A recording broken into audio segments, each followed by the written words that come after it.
Hello everybody, कैसे हैं आप सब। सिंप्लीफाई लॉ में आप सभी का स्वागत है।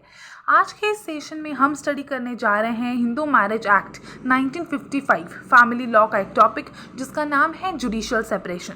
इससे पहले के सेशन में हमने रेस्टिट्यूशन ऑफ कॉन्जुगल राइट्स को कवर किया था। बहुत ही आसानी से आसान लैंग्वेज में समझाने की, डिटेल में समझाने की कोशिश की है। अगर आपने वो वीडियो नहीं देखा है तो प्लीज़ देख लीजिएगा। ये जो टॉपिक्स हैं, restitution of conjugal rights, judicial separation, ये बहुत ज़्यादा इंपॉर्टेंट है एग्जाम पॉइंट ऑफ व्यू से लेकर, या फिर अगर आप जुडिशरी के लिए ट्राई कर रहे हो तो उसके पॉइंट ऑफ व्यू से भी काफ़ी ज़्यादा इंपॉर्टेंट है। तो प्लीज़ इन वीडियोस को मिस मत कीजिएगा, आखिर तक देखिएगा, आपको काफ़ी ज़्यादा हेल्प मिलेगी।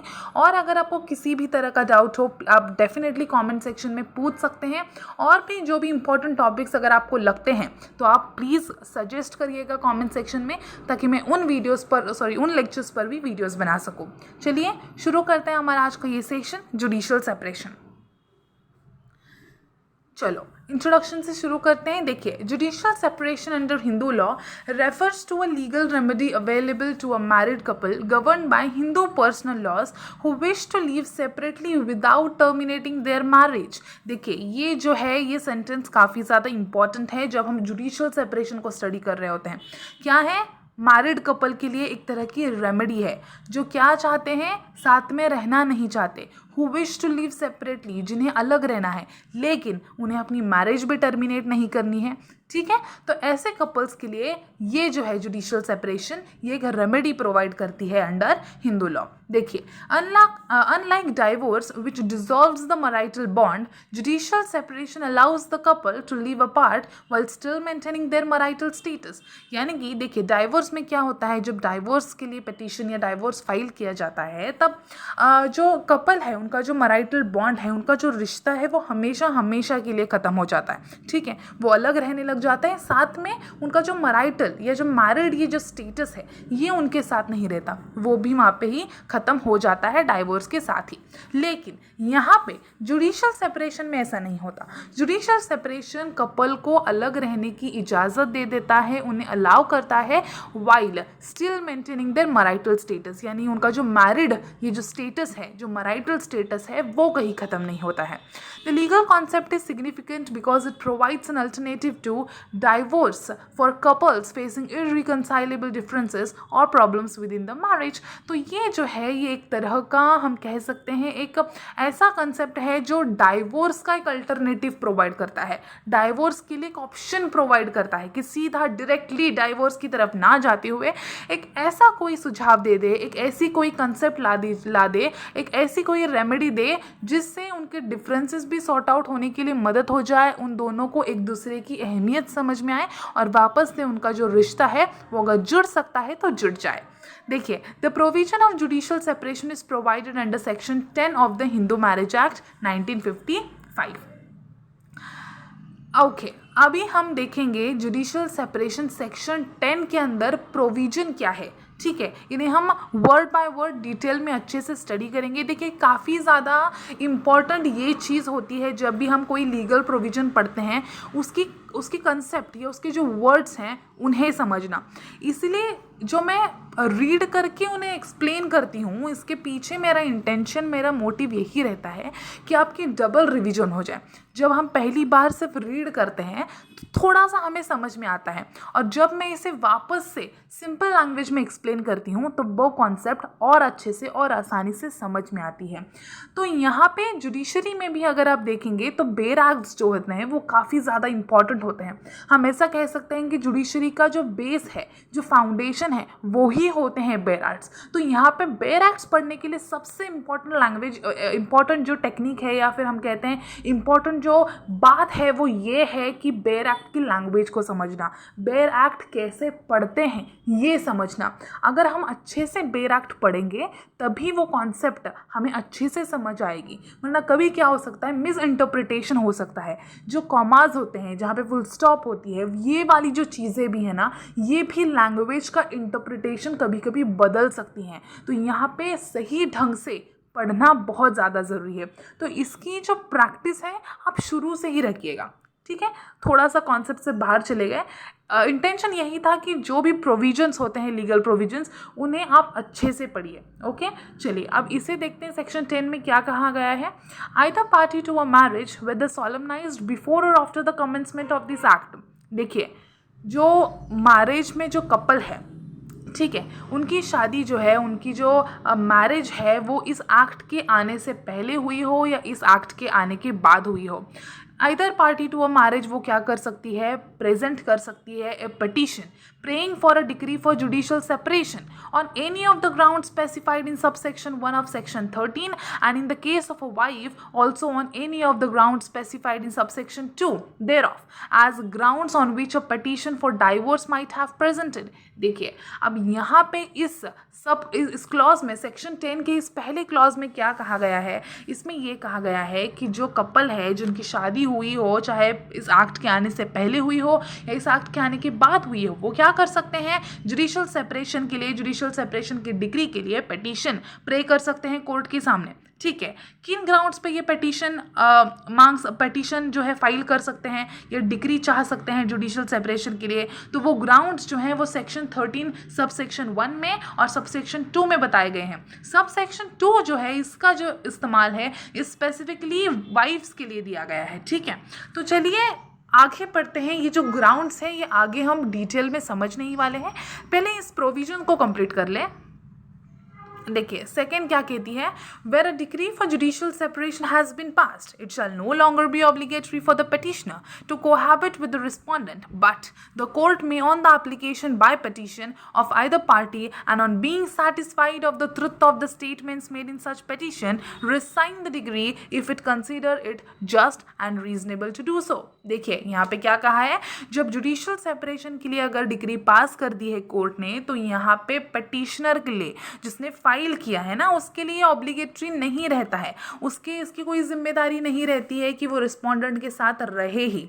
ठीक है, एक बार डिक्री पास हो गई, वो चाहे तो अलग रह सकता है। लेकिन आगे ये भी कहा है कि अगर किसी अदर पार्टी ने पिटीशन ऐसी फाइल कर दी, एप्लीकेशन अगर ऐसी फाइल कर दी और उसमें कुछ ऐसे स्टेटमेंट्स डाल दिए जिससे कोर्ट जो है सेटिस्फाई होती है, कोर्ट को अगर लगता है कि हाँ, ये जो स्टेटमेंट जिसमें कहे गए हैं इस एप्लीकेशन में, ये सही हैं और ये जो डिक्री मैंने पास की है ये रिसाइंड करनी बहुत ज़्यादा ज़रूरी है, तो कोर्ट चाहे तो वो जो है डिक्री, जो जुडिशियल सेपरेशन की डिक्री पास की थी, उससे रिसाइंड भी कर सकती है, कैंसिल भी कर सकती है, अगर वो रीजनेबल है तो।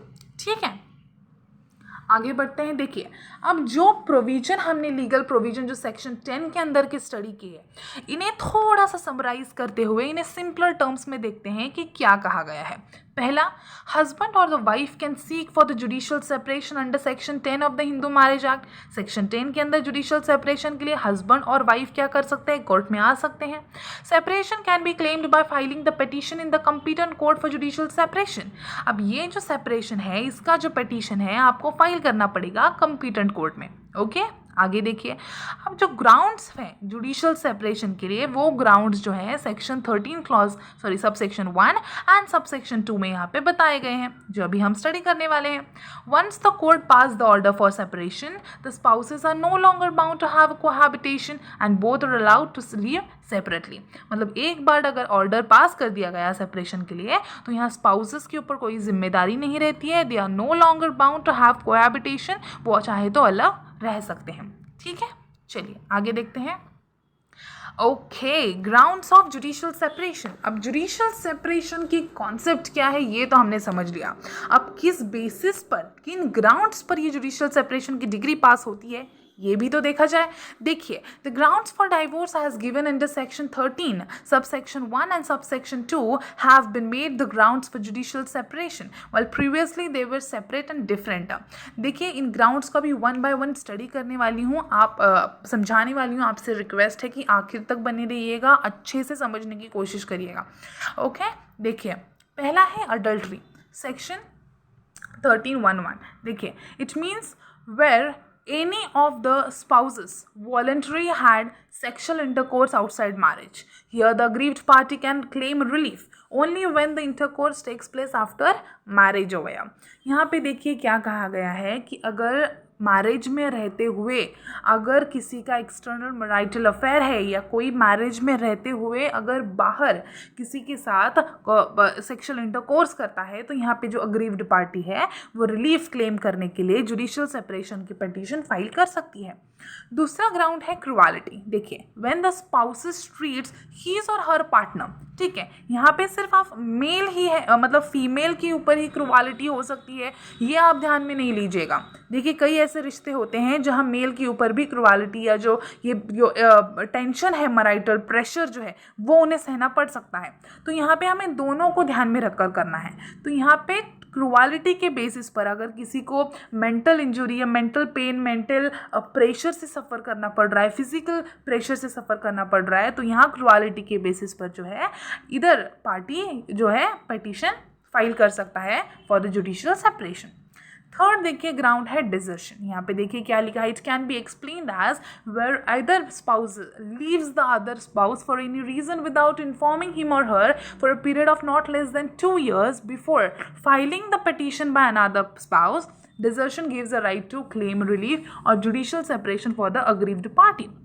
अब यहाँ पे क्या लिखा है कि अगर कोई व्यक्ति, अगर कोई स्पाउस शादी में रहते हुए अगर दूसरे पार्टी को, दूसरे मतलब जो उसका पार्टनर है उसे छोड़ के कहीं चला जाता है 2 साल तक, ठीक है, उसे बिना इन्फॉर्म किए, उसे रीजनेबल रीज़न ना दिए, उसे वैलिड रीज़न ना दिए हुए अगर वो चला जाता है उसे छोड़कर, तो इस ग्राउंड के बेसिस पर भी पिटीशन फाइल की जा सकती है, रिलीफ क्लेम किया जा सकता है।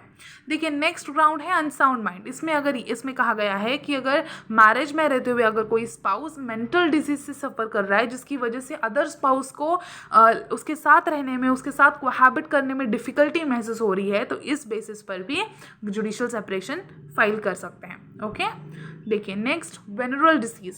अगर कोई पार्टी मैरिज में रहते हुए एक ऐसे डिसीज से फेस कर रही है या सफ़र कर रही है जिसे क्योर करना बहुत मुश्किल है और वो ऐसा डिसीज़ है जो कम्युनिकेबल है, जो एक व्यक्ति से दूसरे व्यक्ति को ट्रांसफ़र हो सकता है और उसकी वजह से दूसरे स्पाउस को जो है वो साथ में रहने के लिए मुश्किल हो रही है, तो यहाँ पे इस ग्राउंड के बेसिस पर भी जुडिशियल सेपरेशन की पिटीशन फाइल की जा सकती है। राइट, आगे अब देखिए, ये कुछ एडिशनल ग्राउंड्स हैं जो क्लेम कर सकती है सिर्फ वाइफ। वो क्या है? पहला है bigamy. If the husband has remarried during the life time of his wife or was married before the commencement of this act and such other wife is still alive at the time of the marriage, then the aggrieved wife can present a petition under this provision. यानी अगर शादी में रहते हुए उसका पति जो है वो किसी और से शादी करता है या फिर ऑलरेडी उसने किसी और से शादी की थी और जब इसकी शादी हो रही थी इस वाइफ के साथ तब भी वो वाइफ जो पहले वाली है वो जिंदा है, तो बाइगैमी के बेसिस पर भी अग्रीव्ड वाइफ प्रेजेंट कर सकती है पिटीशन। सेकेंड है रेप, सोडोमी और बेस्टालिटी। तो इस बेसिस पर भी जो है वाइफ जुडिशियल सेपरेशन की पिटीशन फाइल करके रिलीफ मांग सकती है। अब देखिए ग्राउंड थर्ड है non resumption of cohabitation after a decree और ऑर्डर ऑफ मेंटेनेंस। देखिए सेक्शन 125 के अंदर अगर कोर्ट ने मेंटेनेंस की ऑर्डर पास की गई है या फिर ऐसी ऑर्डर या ऐसी डिक्री कुछ पास की गई है कि आपको चाहे जो हो जाए कोहैबिट करना है और ऑर्डर देने के बावजूद अगर कोई पार्टी, यहाँ पे हस्बैंड ही लेना पड़ेगा, हस्बैंड जो है अगर 1 साल हो गए हैं, has not really been restored after 1 year also or more, तो भी मतलब ऑर्डर पास करने के बावजूद यहाँ पे हस्बैंड ने कोहैबिट नहीं किया है, उसके साथ नहीं रह रहा है, ठीक है, 1 साल या 1 साल से ज़्यादा हुआ है, तो इस बेसिस पर भी डिक्री के लिए मतलब जुडिशियल सेपरेशन के लिए पिटीशन फाइल करके रिलीफ मांगी जा सकती है। नेक्स्ट है रेप्यूडिएशन ऑफ मैरिज, यानी if the marriage was solemnized before the female reaches the age of 15 years, marriage हुई थी जो वाइफ है वो 15 साल के होने से पहले, सच मैरिज को रेप्यूडिएट किया जा सकता है by the wife before turning the age of 18 years। तो 18 साल के होने से पहले यहाँ पे वाइफ जो है इस शादी को ठुकरा सकती है, कह सकती है कि जब शादी हुई थी तब मैं यार 15 साल की भी नहीं थी और इस शादी को मैं नहीं मानती, इस बेसिस पे जुडिशियल सेपरेशन फाइल किया जा सकता है। तो ये थी हमारी कॉन्सेप्ट जुडिशियल सेपरेशन की। कंक्लूजन देखिए, जुडिशियल सेपरेशन बेसिकली एक तरह का लीगल ब्रेक है शादी में जो कि कोर्ट ग्रांट करता है ताकि अगर इस बेसिस पर जुडिशल सेपरेशन लेने के बाद, डिग्री पास होने के बाद दोनों अलग रह रहे हैं, और अलग रहते हुए अगर उन दोनों को रियलाइजेशन होता है, एक दूसरे की कमी महसूस होती है, एक दूसरे का जो इम्पोर्टेंस है वो समझ में आती है, तो वो वापस पैचअप भी कर सके। डिवोर्स में वैसा नहीं होता है ना, डिवोर्स में कंप्लीटली जो है जो शादी है वो टूट जाती है, मैरिटल बॉन्ड जो है डिसमिस हो जाता है। लेकिन यहाँ पे जुडिशल सेपरेशन के द्वारा एक तरह की अपॉर्चुनिटी दी जाती है, एक तरह का एक ऐसी रेमेडी है जो उन दोनों को अलग रहकर उन दोनों की एक दूसरे की अहमियत का एहसास दिलाती है। तो यहाँ पे वो बाद में जाकर पैचअप कर पाए अच्छे से, इसीलिए जुडिशल सेपरेशन एक तरह का एक रेमेडी है, एक लीगल ब्रेक है मैरिज में। The objective of the court to grant relief of the judicial separation to the aggrieved parties to think about the relationship and give it another chance before the divorce. यहाँ यानी कि जो motive है court का, जो motive है इस, जो ऑब्जेक्टिव है इस प्रोविजन का, वो ये है कि जो अग्रीव्ड पार्टी है वो वापस से थोड़ा सा सोच सके अपने रिलेशनशिप के बारे में, एक अलग, एक अच्छा नया वाला चांस दे सके अपने पार्टनर को डाइवोर्स का स्टेप लेने से पहले। अगर फिर भी नहीं होता है, अलग रहने के बावजूद भी उन्हें लगता है कि यस मैं अलग रह सकता हूँ या रह सकती हूँ, सफिशेंटली मैं अकेली ही अपने लिए काफ़ी हूँ, या मुझे किसी की ज़रूरत नहीं है, अगर ऐसा लगता है तो वो डेफिनेटली आगे जाकर डाइवोर्स ऑप्शन है ही। लेकिन सीधा डाइवोर्स यही ऑप्शन चूज़ करने से पहले थोड़ा सा एक अपॉर्चुनिटी देने के लिए, एक चांस देने के लिए एक रेमेडी प्रोवाइड की गई है। आप बताइए आप क्या सोचते हैं इस लीगल प्रोविज़न के बारे में, इस लीगल रेमेडी के बारे में, इस ऑब्जेक्टिव के बारे में जो ध्यान में रखते हुए कोर्ट जो है स्टेप्स लेता है। अगर आपको ये वीडियो अच्छा लगा हो तो प्लीज़ कमेंट सेक्शन में बताइएगा कि अगर आपको ये वीडियो अच्छा लगा है, लाइक कीजिए। आप लाइक्स के थ्रू भी समझ आता है कि आपको ये वीडियो कितना अच्छा लगा है। आपके फ्रेंड्स के साथ भी ज़रूर शेयर कीजिएगा, उन्हें भी बताइएगा इस चैनल में, ताकि वो भी इस चैनल के साथ जुड़ सके, राइट। और अगर आपको किसी भी तरह का डाउट है, किसी भी टॉपिक पर अगर आपको वीडियो चाहिए, डेफिनेटली आप कमेंट सेक्शन में पूछ सकते हैं, आप डाल सकते हो कमेंट सेक्शन में, ठीक है। चलिए बाय बाय, टेक केयर, और प्लीज़ जुड़े रहिएगा सिंप्लीफाई लॉ के साथ। Thank you so much.